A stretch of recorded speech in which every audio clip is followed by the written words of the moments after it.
Ladies and gentlemen, please welcome your host, Jonny Lipsham. Hello everybody, welcome to another Sunday Night Live with me, Jonny Lipsham. Hope everybody is doing well and has had a good week. I've had quite a good one, actually. Reasonably busy. Lots going on. Kids are at home again. So it's kind of like March last year all over again, but that's okay. We Scots are very tough and very hardy and very resilient people, so we will hang tough, as we normally do. But yeah, it makes for an interesting life having the kids back home again, and it looks like the kids are going to be at home for quite some time to come. So we have been told that the current lockdown situation is possibly going to last as long as another 12 weeks. So we're going to have to suck it up and make the best out of the situation. The kids have online classes, so they should be fine. They should be occupied. They'll have plenty of work to be doing, plenty of schoolwork to be doing. They just won't actually be walking down to the school building. And I won't have the place to myself, which is kind of what I'm kind of used to. It took me a while to get used to being back to having the place to myself. When the kids went back to school before Christmas, so, kind of before, yeah. So, it's taken me a while to get used to having that scenario, and now it's kind of all gone out the window again. But hey, it is what it is, and we got to do what we have to do to kind of, to get past coronavirus and look after each other and look after our communities. Currently in Edinburgh, the southeast of the city, which is where we are, is the hotspot, not just for Edinburgh, but it is the hotspot for the whole of Scotland. So there are more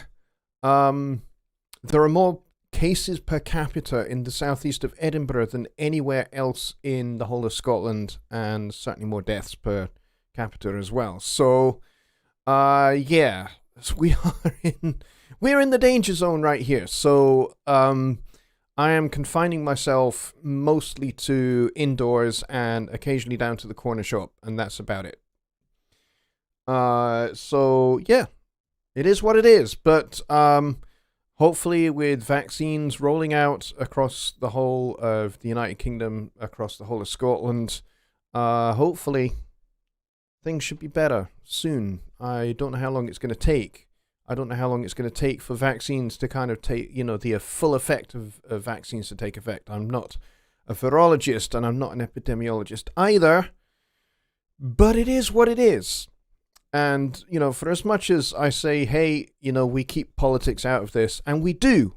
This is, what I'm saying here is not politics, is just reality as it is at the moment.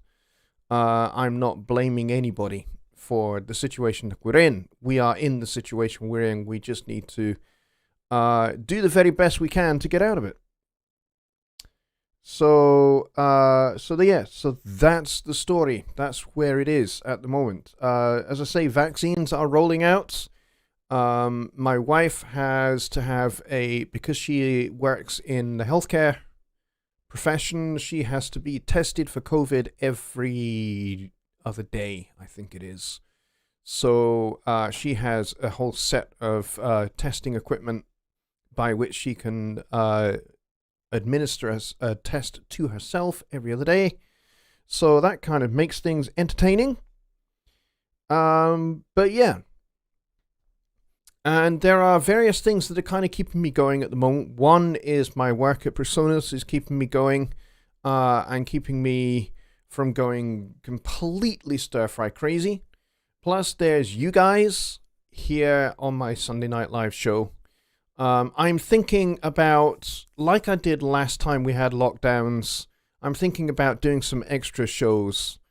I don't know how easy they are going to be, but I'm certainly considering doing some. Maybe kind of earlier in the day. We'll have to see how that works out, because I think the last time I did them, it was a little bit easier to do them.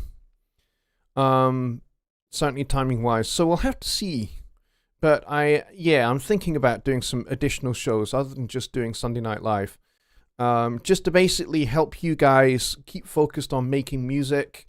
If you are, for whatever reason, whether lockdown is a thing in your neighborhood or whether you are shielding or because you have underlying health conditions, if that's you, I want to reach out to you and I want to help you keep going and help you keep making music. So I'm considering doing some additional shows. I'm sure attendance will not be as high as they are for the regular Sunday night show, but I would certainly like to do something to help everybody whilst we are in this weird place called lockdown. So that is kind of what I'm thinking about doing. I kind of did these, as I say, last March. I did maybe 2 or 3 of those.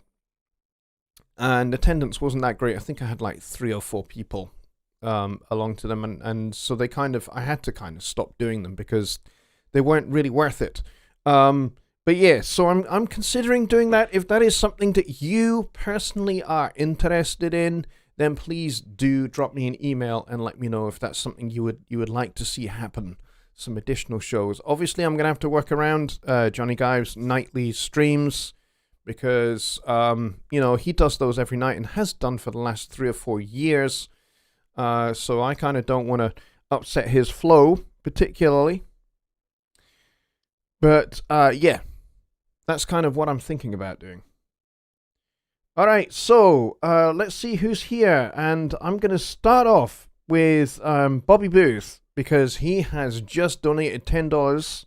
Thank you very much, buddy. I appreciate it because I know for some people, donations are not quite so easy at the moment because finances are tight because of, our economy is kind of going a little bit wee as, with coronavirus and stuff.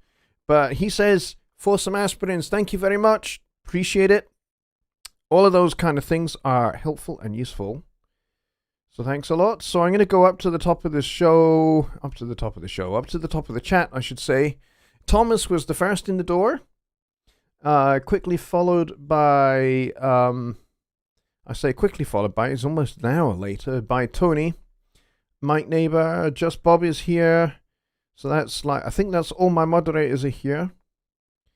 Tony's been listening to Andreas Helkvist, who is a Hammond B3 player. If you're into Hammond B3, what's the heck is the name of the guy who did, he did a great blues record with Steve Gadd on drums. And I'm trying to, Joey DeFrancisco, I think his name is. You should check him out. He is one heck of a Hammond player. He really is awesome. Very well worth checking out. Let's see. Martin says may or may not stick around as I've got lots of songs to submit to the new library and you have a busy day tomorrow. No problem, Martin. You feel free to get yourself to work whenever you feel like doing it. Let's see. Kyle is here as well. And Music to Motion is here as well. You guys are discussing the weather, which is nice. Especially for those of you that are in warmer climates. That's very nice. You lucky people. It's still bitterly cold here in Edinburgh, although it's warmed up sufficiently that we don't have any ice anymore, which is nice. Because it has been incredibly slippery and dangerous, especially if you're driving a car like my wife has been for her job. Because she works in the community. It's pretty dangerous out there. So let's see. Mike says, hey everyone, I know this has been a rough week, but let's keep politics out of the chat. Absolutely. Totally 100%. This is not a politics show. Let's see. Martin was speaking about himself, his particular situation. Anyway. So, Cleon is also here. He says, good evening from Trinidad. Lately I've been frustrated with my mouse and typing keyboard. So I bought a Logitech MX Master 3 mouse. What type of keyboard do you use? Time to buy one that just works. You know what? I actually use my mouse is I think it's a Logitech mouse. Yes, a Logitech mouse that actually came with an old computer from about 10 years ago. And it still works absolutely flawlessly. It's a really basic mouse. It just has 2 buttons and a mouse and a little wheel thing. And that's it. That's all it has. For my keyboard, I have the Editor's Keys backlit Studio One keyboard shortcut keyboard, which is very cool. It lights up. The lights are a little less bright than they used to be because I've had this for about 3 or 4 years now. But it works really well, and it's really handy because I don't remember keyboard shortcuts. I remember lots and lots and lots of information. Even things that I've only ever seen once, I will remember it, and I will be able to recall it 6 months later in incredible detail. Keyboard shortcuts, for some reason, they just don't go in. I don't know why, but they just don't go in, and I don't remember them. But it's handy to have a keyboard that has all of the keyboard shortcuts kind of laid out for me, which is great, and I highly recommend it. Especially if you work in a slightly darker environment. I don't like to do that. I like to have a nice, well-lit room, albeit I don't have these lights on all the time. These are lights that I use just for this show. But ordinarily I just have this light that's above my head, just behind me. That's all I have. And it's a 100 watt light bulb, so it lights up the room really, really well. But I know some people, they prefer to have quite a dark ambience when they're working, so a backlit keyboard is probably a really good thing for you. I like it. Sometimes I forget I forget to turn it on, turn the backlighting on, and so I can sit there for like half a day and go, oh, hang on a minute, the light's not on. And there's a little button you press to turn it on. It's very, very cool. I like it. Who else is here? No vaccine for at least your kids and parents. Yes, the vaccines, as I say, are rolling out. My mum and dad have had theirs, I believe. My kids, I don't think kids at the moment are getting them. I think still the working theory is that kids don't need to get the vaccine. But I don't know. As I say, I'm not really a scientist in that respect. But yeah. My wife, as I say, is a healthcare worker, so she will be front of the queue to get the vaccine when it is available here. Who else is here? John Lake is here as well. And as I say, Bobby Beal is here as well. He says, yeah, I don't go out due to high blood pressure and heart problems. Yeah, it's probably not a good idea. However, here's one of the things I am doing to try and keep healthy and fit and try not to pile on the pounds too easily, which, you know, as I get older, piling on the pounds is just, for some reason, a whole lot easier than it was 20 years ago. But here's the thing that I'm doing. I'm walking around the block at least once every day. And the other thing I do is I bought my wife an exercise bike for Christmas, and we're kind of all using it now that we're locked down. So my kids are riding it, my wife rides it, and I ride it every day.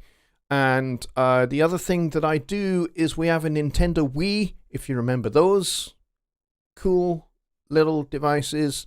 We have those, the dance board thing that sits on the floor. And there's a whole exercise routine. And there's one that's kind of a low impact exercise routine, because I can't really do high impact exercise because I don't really have much in the way of cartilage in my knees. It's practically all gone now. So I cannot do like running and stuff like that. It's incredibly painful for me to run. And actually walking past a certain distance is too painful for me. So I have to find kind of low impact ways to keep active, and there are a whole bunch of exercises that are in the Nintendo Wii on Wii Fit, I think it's called, and I've been doing those, and really, really helpful. Because I'm not kind of going out like I normally would, I have to find something to keep kind of weight at bay, that kind of thing. So that's working well for me at the moment. Let's see who else is here. Mika is here. He says, Johnny Give's show usually starts to become popular towards the very end, so often he's chagrined to have to stop. Yeah, I can totally understand that. Mika says, may I suggest a comparison cross-reference of commonly shared features of Studio One 4 and 5? Like it or not everyone can have version 5 for multiple reasons. Well, the good news for you, Martin, is that Studio One 4 is still supported officially by PreSonus. We are still supporting it, and that's going to be the way for quite a while yet.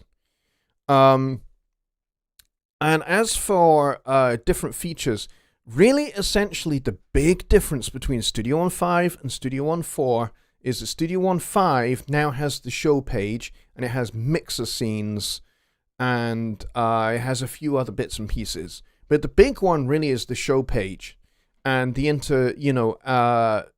if you have a membership of Persona Sphere, there's interactivity between Studio One and Persona Sphere, which is all very exciting. But yeah, other than that, there isn't really a whole lot that's different between Studio One 5 and Studio One 4. And I still have Studio One 4 tutorials that are up on this YouTube channel that you can check out to make sure that you have some good grounding in all that's available to you up to Studio One 4.6. Because I have done videos for Studio One 4.6, I believe. So, and certainly 4.5, I did a whole bunch of videos. So definitely go and check those out if you haven't done already, Martin. And you'll get to see kind of what's available to you in Studio One 4. And Mike Neighbors just said here, he says, I still use 4.6. And you know what? There's a lot of people that still use 4.6, and there are still a good number of people that are still using Studio One 3.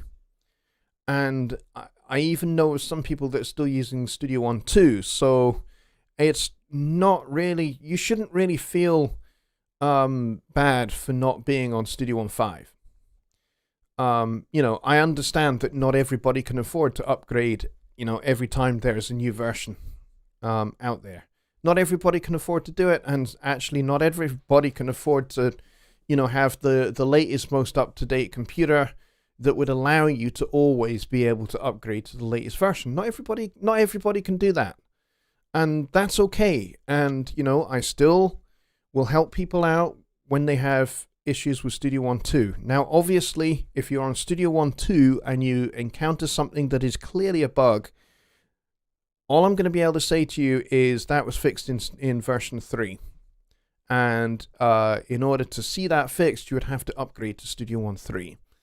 However, the problem with that is that Studio One 3 is not available from any authorized dealer anymore, and neither actually is Studio One 4. You cannot actually purchase Studio One 4 from an authorized dealer or from the shop, the Persona shop anymore. But yeah, that would be the only thing I would have to say if you encounter something that was clearly fixed in a later version, is I have to say you're going to have to upgrade. Or you're just going to have to work around it or live with it as much as you possibly can. And that's just kind of the way it is. But yes, Studio One 4 is very much still officially supported by PreSonus. So if you encounter a problem with Studio One 4, you can still make a support ticket, and we would gladly assist you with no problem whatsoever. Kyle says that he's staying on 462 for a little while longer yet, and that's fine. Mika says, version 5's major improvement for me is the event gain envelope function. Absolutely, that is one of the highlights for me too. It makes automation and things like that, and editing envelopes just so much easier than the way that we used to do it. Martin says, wish I could put some weight on. Yeah, I had that problem until I turned 30, and then all of a sudden it was just like, bam, the weight went on. I don't know what happened. Kyle says, the doctor told me if I could lose 15 to 20 pounds of ugly fat quickly if I had my head removed. Your doctor has a sense of humor, Kyle. Mika says, our governor, not a doctor by any means, has unilaterally decided to cut the dosages in half. That way they can claim twice as many vaccines. Okay, yeah. Fair enough. Let's see. Gabapentin, I have heard of that. I have friends that have used that, and most of the friends that I know that have used it, it has not been of any benefit at all because the side effects of gabapentin have outweighed everything positive that there is about that particular drug. Martin says, for me, the key switch MIDI editor would be really helpful for me and lots of folks with smaller keyboard controllers. Yeah, that is for sure a Studio One 5 thing. Although there are some key switches that you get in Studio One 4.6.2. You just get a whole lot more in Studio One 5, and the way that key switches are managed and work is just a little bit smarter. What's the subject tonight? There is no subject tonight. Tonight we are talking about the things that you want to talk about. So if you have questions, get your questions in. Unfortunately, I really haven't had a chance to actually plan a particular subject for tonight because my kids were still awake until about 20 minutes before showtime. And so literally all I had time to do was make this cup of tea that sat here. That's it. And then get everything set up. And I just had to hit start. So, yeah. So, whatever you guys want to talk about, we will talk about. Oh, sorry about the snort there. Let's see. Ken says, the other big thing, at least for me, in version 5, besides Persona Sphere, is the new key switch functionality. Yes, absolutely. Bobby Booth says, version 5 is okay, but I'm still waiting for the update for it to make me a glass of tea. Absolutely. You know what? As a tea drinker, I mean, I do drink coffee as well, but my preference is for tea. As a tea drinker, and now as a Personas employee, I have a little bit more clout as for talking to the guys over in Hamburg about making us a tea making plugin. I'm working on it. I think we'll get there, but I am working on it. So you never know. Maybe Studio One 6. You never know.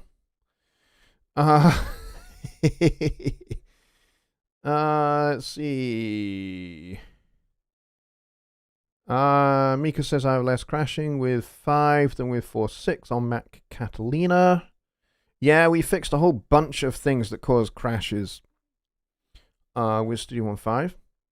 Cleon says retrospective MIDI record is a lifesaver. Yes, I love retrospective record in MIDI. It's fantastic, and I think we're probably only scratching the surface with that whole concept. I don't know, but I think maybe there's more to come with that. Who knows? Yes, it does, Lollipop. Key switching is available in Presence and Mai Tai and a few other things. So yeah, if you have like orchestral sounds that you want to use, like maybe the Persona Symphonic Orchestra or something like that, there is a dedicated key switch lane in the MIDI editor now, which is awesome. Let's see. Blending synth and orchestral. I've had comments from my library about something too synthy when it is a blend of both. Yeah, it's hard to get the balance right between high quality orchestral samples and kind of blending synth sounds with them as well to create something unique. You can do that with multi-instruments in Studio One 4. But yeah, you kind of have to balance them nicely and you know, a little bit of EQ. Mike says you can change the key switches in version 4.6. You just need to scroll down to where they are in the piano roll. That is correct. But yes, they are a lot better now. Let's see. Just Bob says, can you do a show where 3 different tones of one electric guitar, all recorded separately, same chords, would be EQ'd to complement each other, not cancel through phase and mud issues? I could probably do that. I'm not a guitar player, just to let you know, and I don't have 3 different guitars. I only have one, and I would plug in directly, to be honest. But I do have some songs where there have been different guitars recorded, and I can show you how I EQ'd those to kind of make them sound different and to get separation between those different guitars. Yeah, we could certainly cover that. Drop me an email to remind me. That would be a helpful thing. Actually, if you do have subject or topic suggestions for future shows, just drop me an email rather than putting them in the chat here, because they will get lost as soon as this show's over. I mean, the chat will be available on replay, but yeah, it's I would have to scroll through to try and find it. So if you drop me an email to johnny@johnnylipshamstudios.co.uk, or you can basically go to the website below me here, and there's a contact button there, and you can email me and just put the subject as Sunday Night Live show topic or something like that, and then put in your description of what it is you would like me to show. And if I can build up a nice little collection of suggestions like that, then over the course of the next several weeks, we could do a different subject per show. So if you'd like that, then definitely hit me up with emails. Let's see. Mike says stop using synths. Mika says use duplicate track, not duplicate complete, for the instrument track in the arranger view, and use that lane for your key switch lane. The notes that trigger the key switches in the VST only. I don't think I've ever done it that way. Let's see. What else do we have? Bobby says version 5 seems to be using a little more CPU. With my testing on this system, I have found it to be almost identical. It is maybe a tiny little bit more, but not a whole lot more. I mean, I've had some people write me and say, hey, Studio One 5 uses maybe 3 or 4% more CPU than version 4. And in my testing, I've not found that much. I've found maybe 1%. Which, really, who's gonna worry about 1% more CPU load? I mean, really? You know, if you're seeing something wildly different, like 20 or 25% more difference, then there's probably something else going on, rather than it's definitely Studio One that is hitting your CPU more. It might be that there is just something else going on that needs investigated in a little bit more depth. But yeah, my testing on this computer and on the Mac over there has been that Studio One 5 is really only added about maybe 1% of extra CPU load. But your mileage might vary because you might have a completely different speed of CPU, of processors, of RAM, hard drive space. All of that counts to how much your computer has to work. You can use one guitar and switch settings. Yep, I could do that. Yeah. Please, Bob, if you'd send me an email, that would be extremely helpful. Music to Motion says I blended in synth pads with string ensembles and or solo strings, and it really helps thicken the sound up in some cases. Yeah, in some cases that's a great idea, especially if the strings are going to be in the background rather than the foreground, rather than kind of like a featured sound. But if you're writing specifically orchestral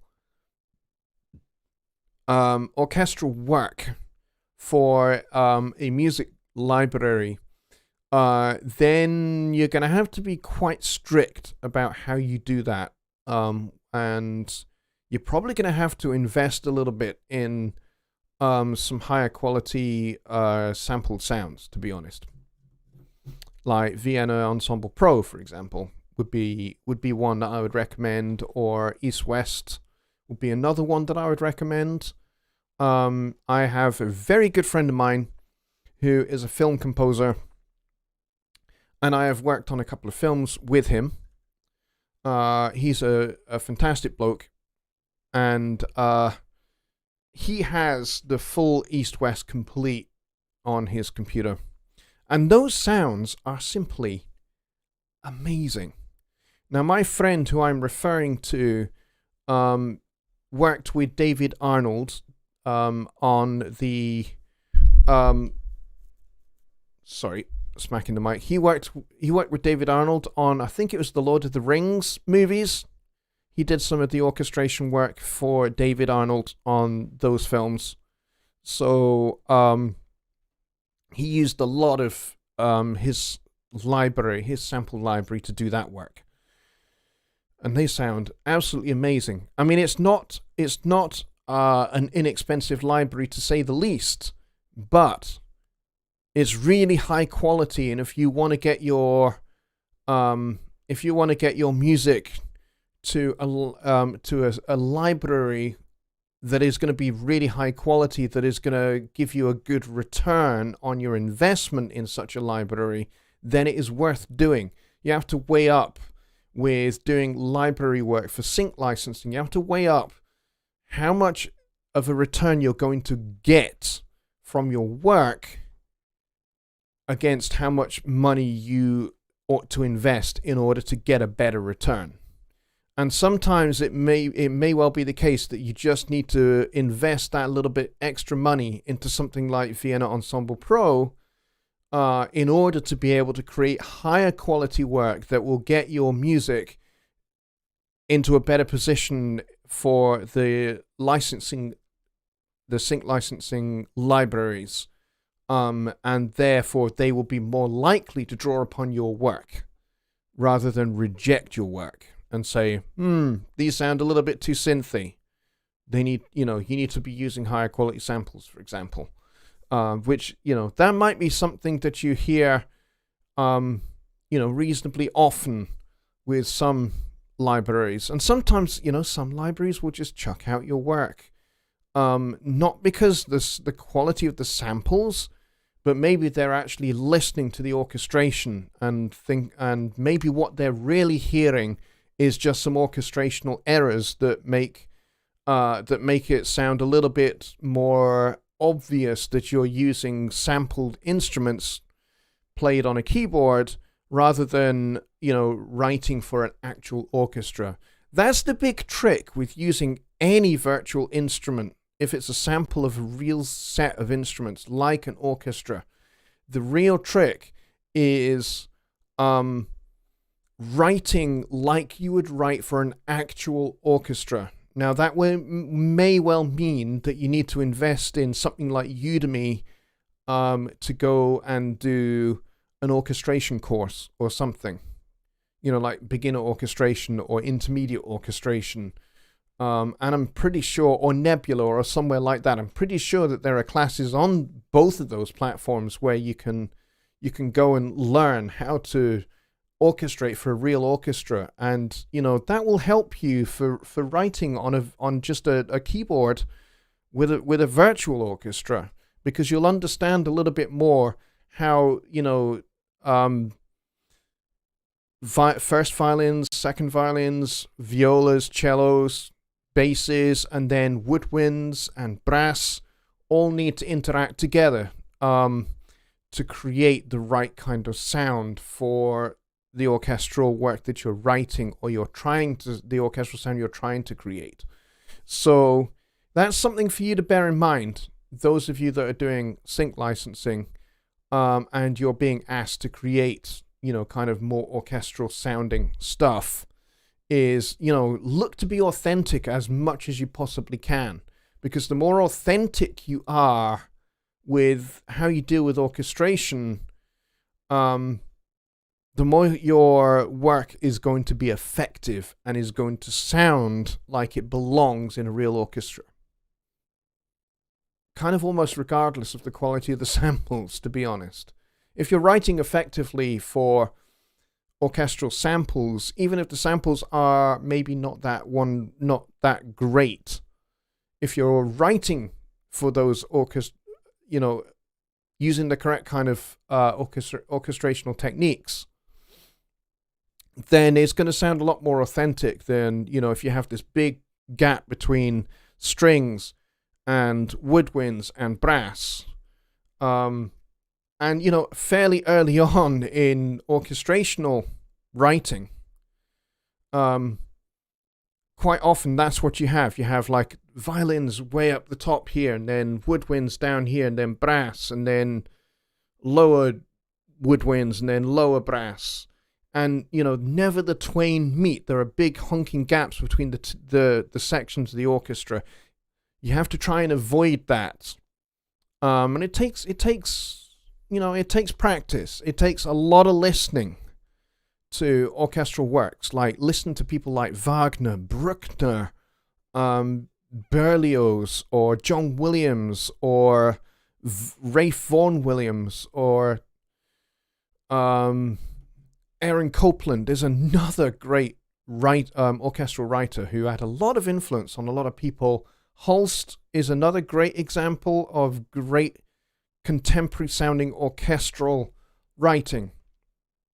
I wholeheartedly recommend that you purchase Holst the Planets, and that is your listening reference material for writing for orchestra, or even just creating an orchestral bed, because you will learn the more you listen and the more you study through listening. You'll hear the right place to put flutes and piccolos and cor anglais and clarinets and those kind of instruments, how to fit them into your upper strings, your first and second violins, and your violas, and then, your bassoons and those kind of things, where they fit in with the cellos and lower voiced second violas, that kind of thing. And then, again, how do you offset the woodwind and the strings against the brass and percussion? You can juxtapose them. You can have, kind of a little bit of call and response, or if you're having the whole thing playing together, how do you get them to fit together without, the woodwinds getting hidden by the brass? Because, brass is obviously louder because of the nature of the instrument. It's going to be louder than certain woodwind instruments. So you have to voice them differently. You have to put the woodwinds, you have to feature the upper woodwinds, so your flutes and your piccolos and instruments like that, and your oboes, you have to get them right up there so that they pierce over the top of your brass, that kind of thing. So I hope that helps. That was kind of a big answer, but I hope that kind of helps quite a lot. BBC Orchestra is real close and easy to edit. Yes, the Spitfire BBC is very, very good. And just so you know, I have done some film score writing myself. So, and I studied orchestration at university, so I know a reasonable amount about it. I'm just going to pop back up the chat whilst I was talking. Bob says he'll email. Cool. Thank you. Dwayne says, I wish there were more discussions on the show page. Good point. There are a few videos on the Personas YouTube channel. Go check those out. I think Greg has done one. Joe has done one. I did on my Studio One 5 video, I did a whole section of that video on the show page. So you can go and kind of check that out as well. Albeit I didn't go into as much depth as Joe and Gregor have done. So their videos are well worth going and checking out. So you can see how that works. Mike says every computer is going to perform differently as well. Yes, it is.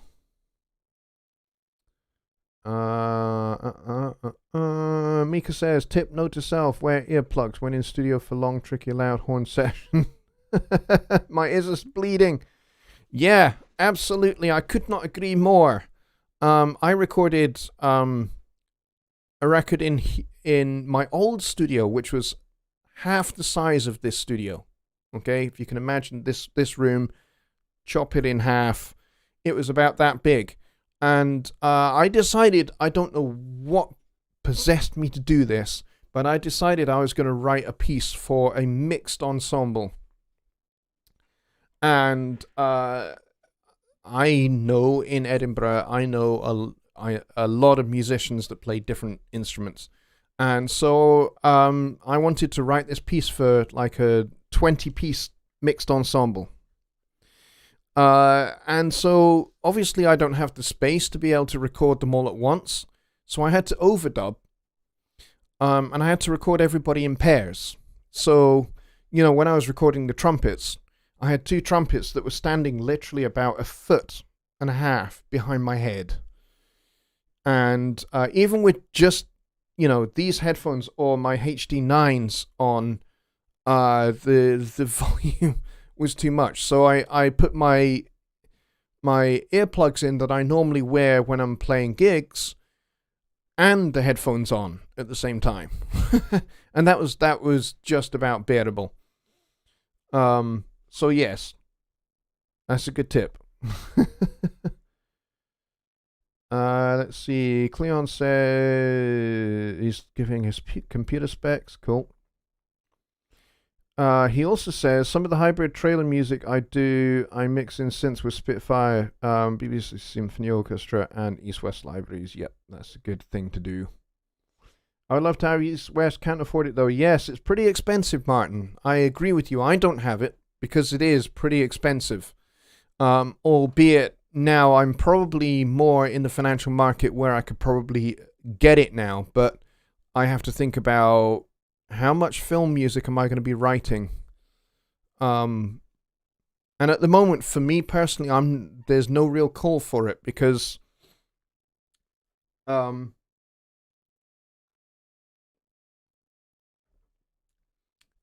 before coronavirus came on the scene last year, I was writing for student films. Edinburgh is a university town. There are, I think, 3 universities here. The main university is Edinburgh University. It is the oldest university in the world, founded by King Henry VIII in 1527 or 28, something like that. And we have a film course at the university. So one of the things that you can do when you're studying your music course at the university is you can study a module where you are writing for films and you collaborate with film students. And so there are film students that they reach out to their music course colleagues. And sometimes the music course colleagues, you know, there isn't anybody that's interested in writing film music, so nobody goes and studies that module, and then, of course, that module doesn't get taught. So those students then reach out to me, because I went to Edinburgh University, and I have very strong links with the university music department, so they reach out to me, and I would write their score for their films, their short films, for their final film projects, that kind of thing. So so back then probably would have been a good time at that point to invest in the East West Library, but I didn't. And now at the moment, because the university is closed, and the film course is shut down. Nobody is calling me to do film scores. So I don't know, maybe that situation will improve in a year or so's time, in which case I probably will get it if I know I'm going to be doing a lot of scores. Let's see. UJam. How is catching up quickly? Yep, it is. Let's see. Does anyone know the warranty on Martin guitars? No, I don't. You'd probably have to contact your whomever you buy your guitars from for that. Did anyone else's stream just drop out completely? Not that I'm seeing. Not that I'm seeing. Okay, a few of you saying that you had to reload. Yeah, OBS is registered no drop frames, and I have a green light, so I don't think we have a problem. It was probably a YouTube server problem, if anything. Let's see. Thank you for that, Mika. I appreciate it for letting me know about the dislike. Yeah, I don't know who that person is, but they really don't bother me. For me, maybe 1 out of 5 projects I attempt meet the high bar, as opposed to last year when I didn't do it at all. So that's an improvement. It sure is.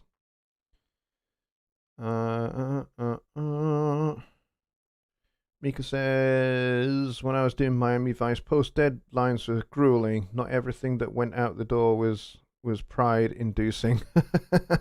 Yep, I know exactly what you mean. Okay, I think I've caught up with all the chat, which is cool, and we've got about 12 minutes left. Mika says, pretty much any related job is interesting, engaging, and challenging. Absolutely. Music to Motion says, I'd love to hear some of your orchestration work or a sample of it. I would love to be able to play some of it, but it's unfortunately under copyright to the students for their films.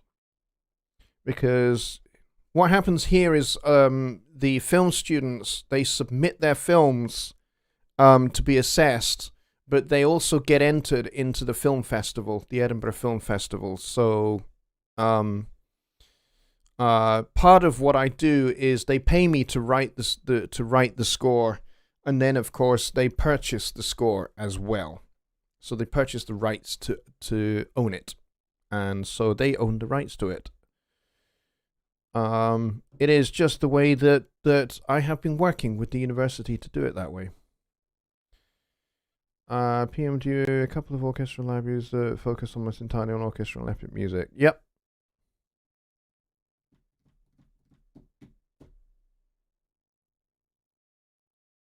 Yes, indeedy. Who's saying goodnight? Kyle is saying goodnight. Good night, Kyle. Take care. We have 10 minutes left of the show.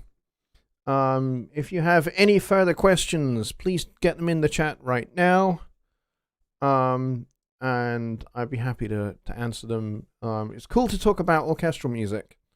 I love orchestral music, which you might find a little unusual for a jazz musician to be, you know, almost as passionate about orchestral work as I am about jazz and big band stuff. But I am. Mika has to go.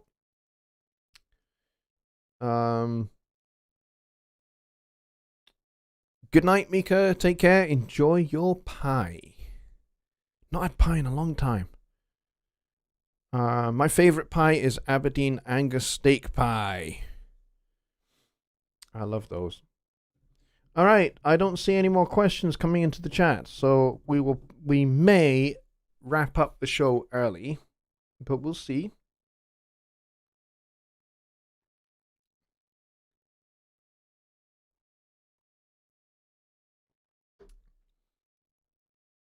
Just Bob is heading out the door as well.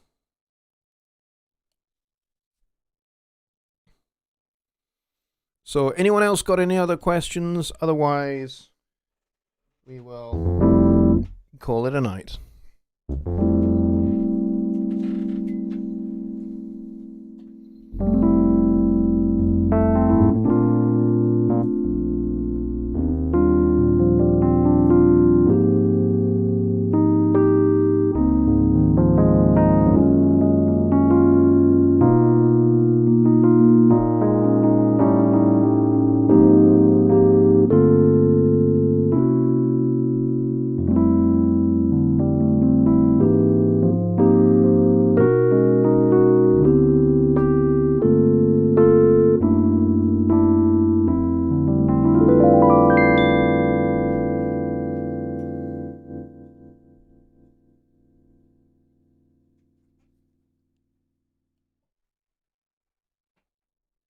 Martin asks, have I ever done any music for gaming? No, I haven't. I would like to.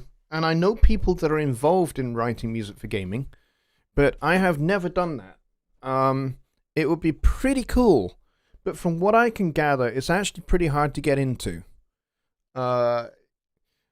Although I suppose if you're in the sync licensing business, maybe you might be able to get some of your music into a game somewhere, maybe used in background music.